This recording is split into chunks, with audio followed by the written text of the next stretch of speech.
स्वागत है एक बार फिर से आप सबका मेरे इस चैनल पर।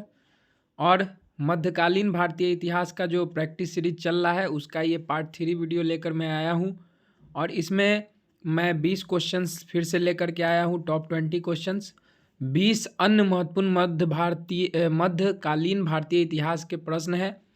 और ये तीसरा वीडियो है तो इस हिसाब से आपका 60 ऑब्जेक्टिव्स मैंने आपको दे दिया। इस वीडियो के बाद मैं आपको 60 ऑब्जेक्टिव क्वेश्चंस का सॉल्यूशन करवा चुकूँगा। ठीक है, तो आपके पास 60 क्वेश्चन हो जाएंगे मध्यकालीन भारतीय इतिहास से। 85 क्वेश्चन मैंने 4 पार्ट में वीडियो बनाकर प्राचीन भारतीय इतिहास का कंप्लीट कराया था। तो मैं कोशिश कर रहा हूँ, आप थोड़ी सी कोशिश कीजिएगा। तो जो टारगेट है कि 50 में 50 ऑब्जेक्टिव होना चाहिए हिस्ट्री में बिहार बोर्ड 2024 के इंटरमीडिएट एग्जाम में, तो वो आपका हो जाएगा। बस आप बने रहिए और टेस्ट देते रहिए। ठीक है, और जो लोग भी जो लोग अभी तक कुछ नहीं पढ़े हैं वो भी इस वीडियो को देखें और देखने के बाद इन क्वेश्चंस को नोट कर ले कॉपी में, और नोट करने के बाद इसको याद कर ले, तो उनके लिए भी बेनिफिशियल होगा, यूज़फुल वीडियो है। ठीक है, चलिए शुरुआत करते हैं। हर बार की तरह क्या करना है, कॉपी पेन ले लेना है, 1 से 20 तक नंबर दे देना है, और ABCD में से जो आंसर सही लगे वो लिखना है। जब मैं आंसर बताऊं चेक कर लेना है, और अंत में बताना है कि किसका 20 में कितना आया। ठीक है, अपने आप का मूल्यांकन खुद करें। ठीक है, देखिए कि आपका प्रिपरेशन कहाँ तक पहुँचा है और कितना करने की ज़रूरत है। जितना भी करने की ज़रूरत है, समय आपके लिए अब निश्चित 1 महीना बचा हुआ है। ठीक है, एकदम निश्चित समय है, 1 महीना बचा हुआ है। इसी 1 महीना में जो लगाना है, जो करना है, कर देना है। ठीक है, हाँ, लेकिन डरना नहीं है। एग्ज़ाम आप पढ़े हैं अच्छे से तो एग्ज़ाम आपका अच्छा जाएगा। ठीक है, डरना नहीं है। एग्ज़ाम कोई बहुत बड़ा जीवन का कि जीवन जो है हमारा वो ज़्यादा इम्पोर्टेंट है। ठीक है, एग्ज़ाम बहुत ज़्यादा इम्पोर्टेंट है नहीं, आज नहीं कल होगा, लेकिन जीवन एक बार चला गया तो दोबारा जीवन आने वाला नहीं है। ठीक है, चलिए शुरुआत करते हैं इस टेस्ट का। और पहला क्वेश्चन आपके स्क्रीन के ऊपर क्या है, फ्रांसिस बुकानन कौन था? फ्रांसिस बुकानन कौन था? ए सैनिक, बी गायक, सी अभियंता या डी सर्वेक्षक? फ्रांसिस बुकानन कौन था? ए सैनिक, बी गायक, सी अभियंता या डी सर्वेक्षक? जल्दी जल्दी जवाब लिखेंगे, कॉपी पर लिखेंगे, 1 से 20 तक नंबर दे देंगे, ABCD में से आंसर लिखेंगे हर क्वेश्चन के बाद, हर क्वेश्चन के सामने कि हाँ पहला का आपको जो सही लग रहा है चेक कर, उसके बाद जब मैं आंसर बताऊँ तो चेक कर लेंगे, और चेक करने के बाद अंत में ज़रूर बताएंगे कि हाँ कितना नंबर आया। ठीक है, कॉमेंट सेक्शन में। फ्रांसिस बुकानन कौन था? ए सैनिक, बी गायक, सी अभियंता या डी सर्वेक्षक? जल्दी से जवाब देंगे।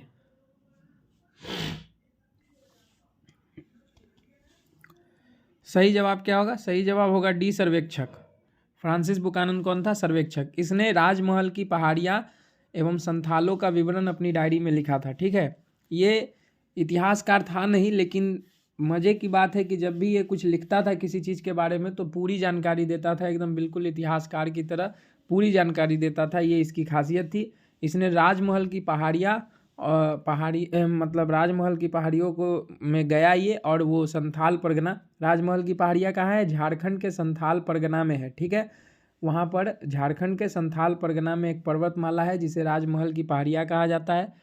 वहाँ का इसने दौरा किया, वहाँ पर ये गया, और जाने के बाद इसने संथालों के बारे में अपनी डायरी में लिखा और राजमहल की पहाड़ियों के बारे में अपने डायरी में लिखा। ठीक है, खासियत क्या है? जब भी लिखता था हर बात को लिखता था।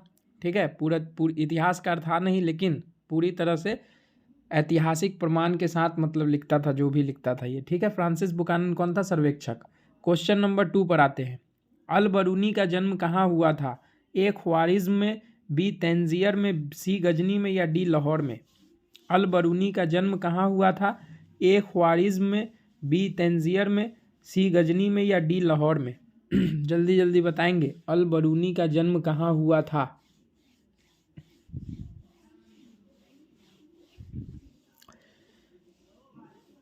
अल बरूनी का जन्म कहाँ हुआ था? ए ख्वारिज़्म में, बी तंजीर में, सी गजनी में या डी लाहौर में? सही जवाब क्या होगा? सही जवाब होगा ए ख्वारिज़्म में। उज्बेकिस्तान के ख्वारिज़्म के पास बेरू नाम का एक स्थान है, वहीं पर इसका जन्म हुआ था अल बरूनी का। कब हुआ था? 4 दिसंबर 973 ईस्वी को। ठीक है, कब हुआ था ये याद रखना है, 4 दिसंबर, ठीक है, 4 दिसंबर 973, 973 AD, ठीक है। अलबरूनी का जन्म 4 दिसंबर 1973 को उज्बेकिस्तान के ख्वारिज्म के पास बेरू नाम का एक जगह है, वहाँ पर इसका जन्म हुआ था, ठीक है। आते हैं क्वेश्चन नंबर 3 पर। प्रश्न संख्या 3 आपके स्क्रीन के ऊपर ये है, तलवंडी किसका जन्म स्थान है? ए कबीर का, बी नानक का, सी रैदास का या डी मीरा का? तलवंडी किसका जन्म स्थान है? कबीर का, नानक का, रैदास का या मीरा का? जल्दी जल्दी आंसर लिखेंगे।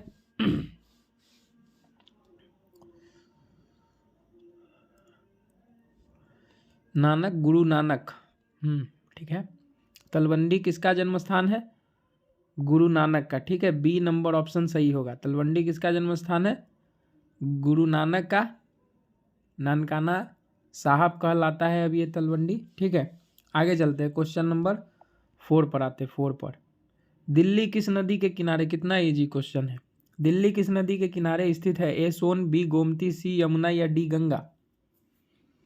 दिल्ली किस नदी के किनारे स्थित है? सोन, गोमती, यमुना या गंगा? दिल्ली किस नदी के किनारे स्थित है? सोन, गोमती, यमुना या गंगा? सही जवाब क्या होगा? सही जवाब क्या होगा? सही जवाब होगा सी यमुना, ठीक है। आते हैं क्वेश्चन नंबर 5 पर। तुजुके बाबरी के लेखक कौन है? ए बाबर, बी अकबर, सी हुमायूं या डी फैजी? तुजुक ए बाबरी के लेखक कौन है? ए बाबर, बी अकबर, सी हुमायूं या डी फैजी? जल्दी जल्दी आंसर देंगे,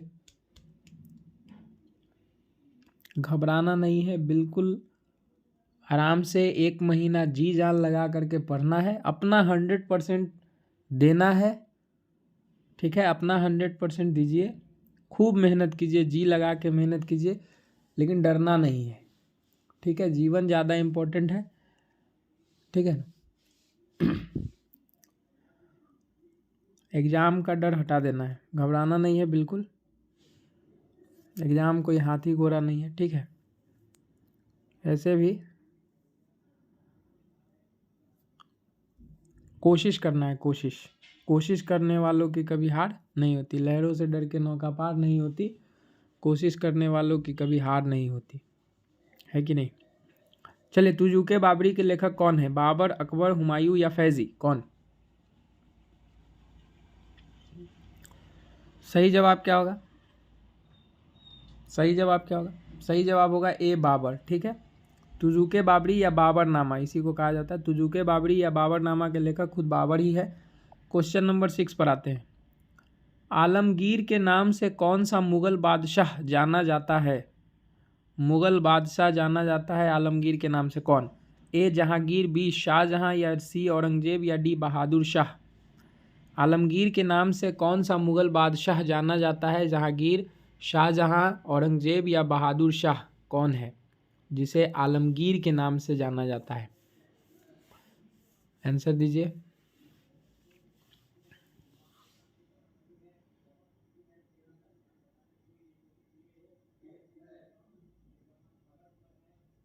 सही जवाब क्या होगा? इसका सही जवाब होगा सी औरंगजेब, ठीक है। औरंगजेब का पूरा नाम क्या था? मुइजुद्दीन मोहम्मद औरंगजेब, ठीक है। औरंगजेब का पूरा नाम क्या था? मुइजुद्दीन मोहम्मद औरंगजेब। इसे आलमगीर कहकर भी पुकारा जाता था। औरंगजेब ही वो मुगल बादशाह है जिसे आलमगीर के नाम से जाना जाता था। क्वेश्चन नंबर 7 पर आते हैं। प्रश्न संख्या 7 आपके स्क्रीन के ऊपर ये रहा। मुगल प्रशासन में जिले को किस नाम से जाना जाता था? मुगल प्रशासन में जिले को किस नाम से जाना जाता था? ए आहार, बी सूबा, सी सरकार या डी दस्तूर? मुगल एडमिनिस्ट्रेशन में डिस्ट्रिक्ट को किस नाम से जाना जाता था? मुगल प्रशासन में जिले को किस नाम से जाना जाता था? आहार, सूबा, सरकार या दस्तूर? जिले को क्या कहा जाता था?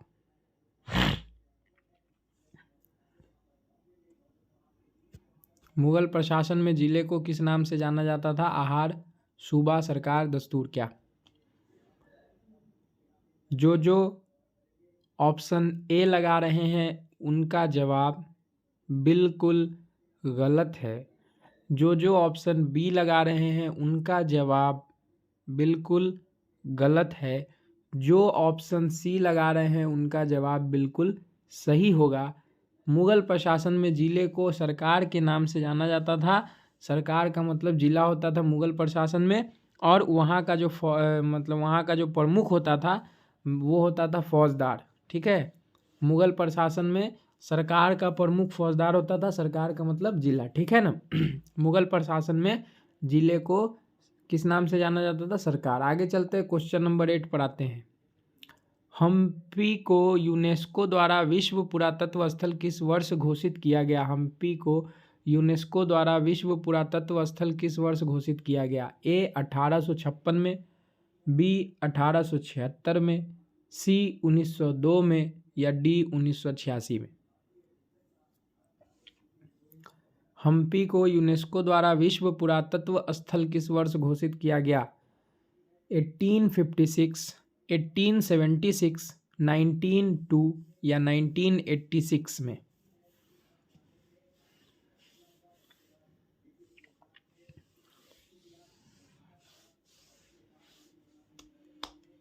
The right answer is D 1986।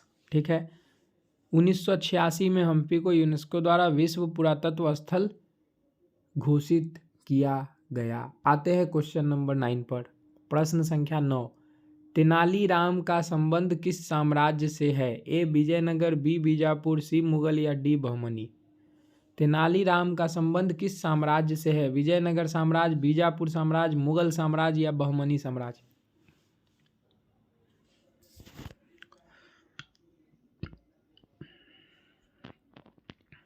सही जवाब क्या होगा?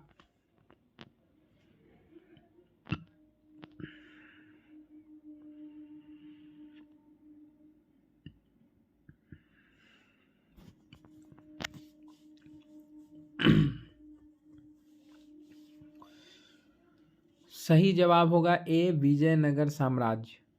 तेनालीराम राजा कृष्णदेव राय के दरबार में रहता था। ठीक है, बहुत बुद्धिमान व्यक्ति था तेनालीराम, और इसका संबंध विजयनगर साम्राज्य से है। राजा कृष्णदेव राय के दरबार में रहता था, ध्यान रखना है। तेनालीराम राजा कृष्णदेव राय के दरबार में रहता था। ठीक है, और राजा कृष्णदेव राय किस साम्राज्य से जुड़े हुए हैं? वो विजयनगर साम्राज्य से जुड़े हुए हैं। तो तेनालीराम का संबंध भी किससे हो गया? विजयनगर साम्राज्य से हो गया। क्वेश्चन नंबर 10 पर आते हैं। प्रश्न संख्या 10 आपके स्क्रीन के ऊपर ये रहा। हरिहर एवं बुक्का ने कब विजयनगर साम्राज्य की स्थापना की? ए 1326 ईस्वी में, बी 1336 ईस्वी में, सी 1339 ईस्वी में, या डी 1356 ईस्वी में? हरिहर एवं बुक्का ने कब विजयनगर साम्राज्य की स्थापना की? 1326 ईस्वी में, 1336 ईस्वी में, 1339 ईस्वी में, या 1356 ईस्वी में? ए बी सी डी में से कौन सा ऑप्शन सही है?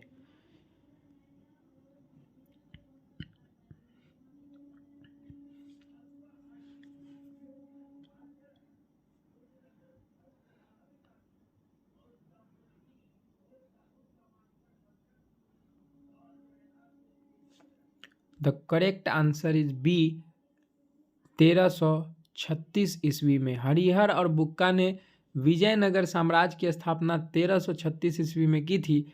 अब इस क्वेश्चन में एक और ऑब्जेक्टिव है। यहाँ से अगर हरिहर और बुक्का को हटा दिया जाए और ये पूछा जाए कि किसने विजयनगर साम्राज्य की स्थापना की थी, तो उस क्वेश्चन का आंसर होगा हरिहर और बुक्का ने। इसको भी ध्यान में रखना है कि हरिहर और बुक्का ने विजयनगर साम्राज्य की स्थापना की थी। और कब की थी? 1300 कब की थी? 1336 ईस्वी में की थी। किसने की थी? हरिहर और बुक्का ने। हरिहर और बुक्का ने विजयनगर साम्राज्य की स्थापना कब की थी? 1336 ईस्वी में। 1336 ईस्वी में। किसी को कोई दिक्कत? और ये साम्राज्य विजयनगर साम्राज्य कहाँ है? ये रायचूर दोआब के दक्षिण भाग में स्थित था। ठीक है, रायचूर दोआब के दक्षिण भाग में स्थित साम्राज्य था। इसकी स्थापना हरिहर और बुक्का ने 1336 ईस्वी में की थी। क्वेश्चन नंबर 11 पर आते हैं। प्रश्न संख्या 11 आपके स्क्रीन के ऊपर ये रहा। ख्वाजा मुइनुद्दीन चिश्ती की दरगाह कहाँ है? ए दिल्ली, बी आगरा, सी जयपुर या डी अजमेर। जो पिछला वीडियो देखे होंगे उनको इसका आंसर बिल्कुल पता होगा। जल्दी जल्दी आंसर दीजिए। ख्वाजा मुइनुद्दीन चिश्ती की दरगाह कहाँ है? दिल्ली, आगरा, जयपुर, अजमेर, कहाँ? इन्होंने चिश्ती सिलसिला चलाया था, ठीक है। इन्होंने ख्वाजा मुइनुद्दीन चिश्ती ने ही चिश्ती सिलसिला चलाया था। ख्वाजा गरीब नवाज भी इन्हें कहा जाता है। ख्वाजा मुइनुद्दीन चिश्ती को ख्वाजा गरीब नवाज भी कहा जाता है। इनका दरगाह कहाँ है? The right answer is D, Ajmer. कहाँ है? अजमेर में है, राजस्थान के अजमेर में है। क्वेश्चन नंबर 12 पर आते हैं। प्रश्न संख्या 12 आपके स्क्रीन के ऊपर ये रहा। कैप्टन हॉकिंस किस मुगल शासक के दरबार में आया था? ए अकबर, बी जहांगीर के, सी औरंगजेब के या डी शाहजहां के। कैप्टन हॉकिंस किस मुगल शासक के दरबार में आया था? अकबर के, जहांगीर के, औरंगजेब के या शाहजहां के। जल्दी जल्दी आंसर देंगे।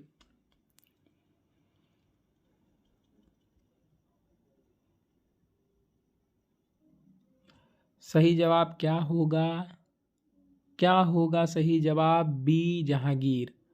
कैप्टन हॉकिंस जहांगीर के दरबार में आया था। क्वेश्चन नंबर 13 पर आते हैं। 13वां सवाल स्क्रीन के ऊपर ये रहा। दिल्ली से दौलताबाद किस शासक ने अपनी राजधानी परिवर्तित की? मतलब कौन शासक था जिसने अपनी राजधानी दिल्ली से हटाकर दौलताबाद को बनाया? ए बलबन, बी मोहम्मद बिन तुगलक, सी अलाउद्दीन खिलजी या डी अकबर। ए, बी, सी, डी में से कौन? दिल्ली से दौलताबाद किस शासक ने अपनी राजधानी परिवर्तित की? बलबन, मोहम्मद बिन तुगलक, अलाउद्दीन खिलजी या डी अकबर।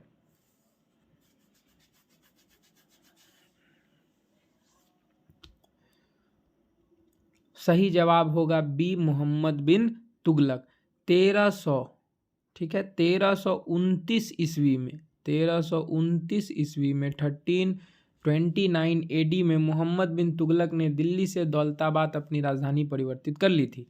याद रखना है कब की थी? 1329 ईस्वी में। 1329 ईस्वी में मोहम्मद बिन तुगलक ने दिल्ली से दौलताबाद अपनी राजधानी परिवर्तित कर ली थी। क्वेश्चन नंबर 14 पे आते हैं। प्रश्न संख्या 14 आपके स्क्रीन के ऊपर ये रहा। गुलबदन बेगम ने किसके आग्रह पर हुमायूं नामा लिखी? ए अकबर, बी हुमायूं, सी बाबर या डी अबू फजल।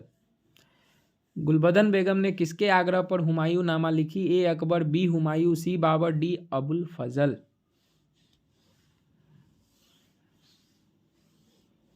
जल्दी जल्दी आंसर देंगे। गुलबदन बेगम ने हुमायूं नामा लिखा, ये जानने को आपको मिला। तो आगे अगर ये क्वेश्चन आ जाए कि हुमायूं नामा किसने लिखी? गुलबदन बेगम, एकदम याद रखना है। इस क्वेश्चन में बताना है कि किसके आग्रह पर लिखी।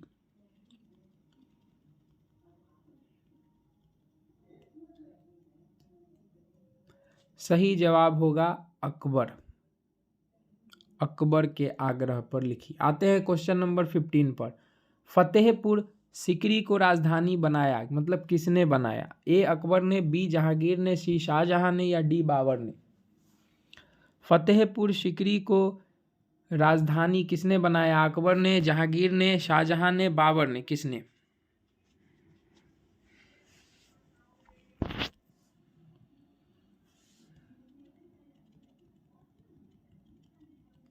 सही जवाब क्या होगा? सही जवाब होगा अकबर ने फतेहपुर सिकरी को राजधानी बनाया था। ये आगरा के पास है। 1570 में अकबर ने यह फैसला किया था कि वो फतेहपुर सिकरी को अपनी राजधानी बनाएगा। 1571 से 1585 के बीच फतेहपुर सिकरी का निर्माण कार्य हुआ, ठीक है। और अकबर ने दिल्ली से फतेहपुर सिकरी अपनी राजधानी बदल ली थी। ध्यान रखना है, अकबर ने फतेहपुर सिकरी को राजधानी बनाया था। आते हैं क्वेश्चन नंबर 16 पर। 16वां सवाल आपके स्क्रीन के ऊपर ये रहा। जो पिछला वीडियो देख के आ रहे होंगे उनको उन सभी को इसका जवाब बिल्कुल पता होगा, क्योंकि उसमें मैंने इसके बारे में बताया है। अकबर का संरक्षक कौन था? ए बैरम खां, बी मुनीम खां, सी अब्दुल लतीफ़ या डी हुमायूं। अकबर का संरक्षक कौन था? बैरम खान, मुनीम खान, अब्दुल लतीफ या हुमायूं?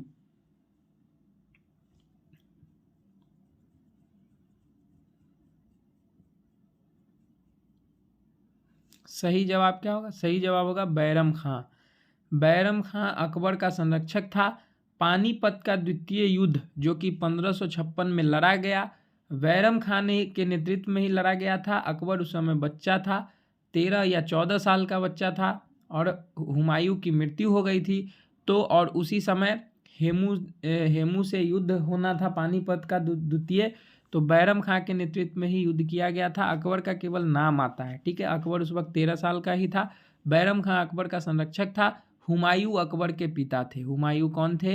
अकबर के पिता। कौन थे? अकबर के फादर, पिता, ठीक है। हुमायूं कौन थे? अकबर के पिता थे। आगे चलते हैं। बैरम खां अकबर का क्या था? संरक्षक था। क्वेश्चन नंबर 17 पर आते हैं। अकबरनामा किसकी कृति है? मतलब किसने अकबरनामा को लिखा? ए अमीर खुसरो, बी अल-बरूनी, सी इब्न बतूता या डी अबुल फजल? अकबरनामा किसकी कृति है? अमीर खुसरो की, अल-बरूनी की, इब्न बतूता की या अबुल फजल की?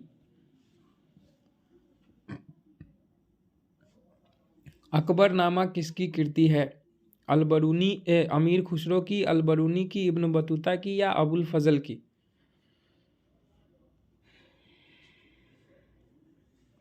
सही जवाब क्या होगा? सही जवाब होगा अबुल फजल की। अबुल फजल ने अकबरनामा की रचना की। अकबरनामा 3 भागों में विभक्त है, ध्यान रखना है। अकबरनामा कितने भागों में विभक्त है? इसके 3 भाग हैं, और इसका जो तीसरा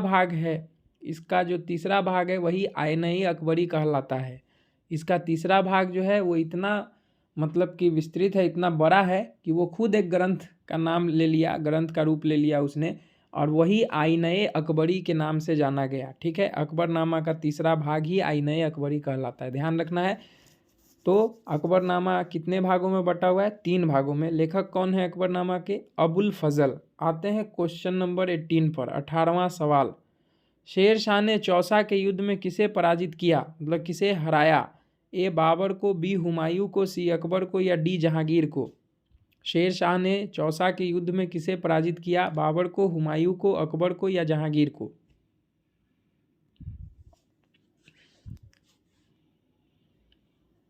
शेर शाह ने चौसा के युद्ध में किसे हराया? बाबर को, हुमायूं को, अकबर को, जहांगीर को?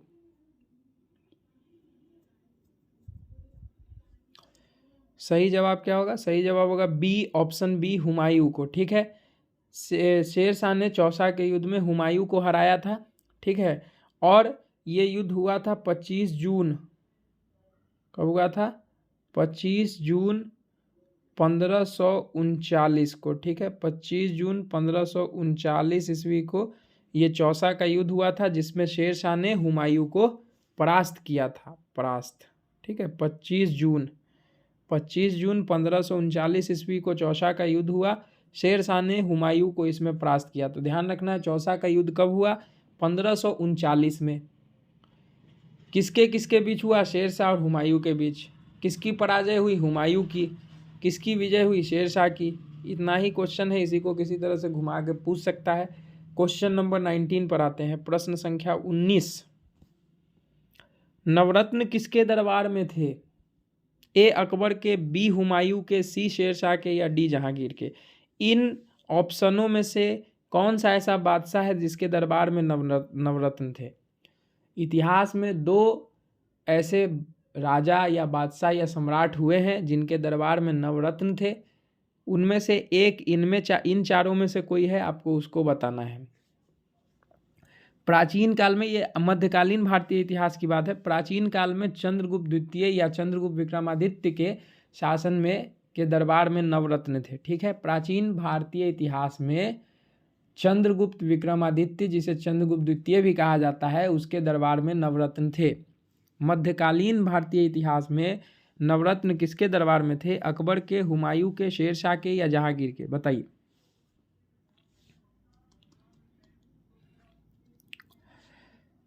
क्या होगा इसका सही जवाब? इसका सही जवाब होगा अकबर। अकबर के दरबार में नवरत्न थे। मध्यकालीन भारतीय इतिहास में अकबर एक ऐसा बादशाह हुआ जिसके दरबार में नवरत्न थे। ठीक है, नवरत्न कौन कौन थे? रहीम, दूसरा हकीम हुमाम, तीसरा मुल्ला दो प्याजा, चौथा अबुल फजल, पाँचवा फैजी, छठा तानसेन, सातवां राजा मानसिंह, आठवां राजा टोडरमल और नौवां बीरबल, जिनका वास्तविक नाम महेश दास था। बीरबल का वास्तविक नाम क्या था?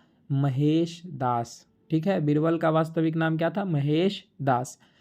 अकबर के दरबार में नवरत्न थे। ये नवरत्न कौन थे?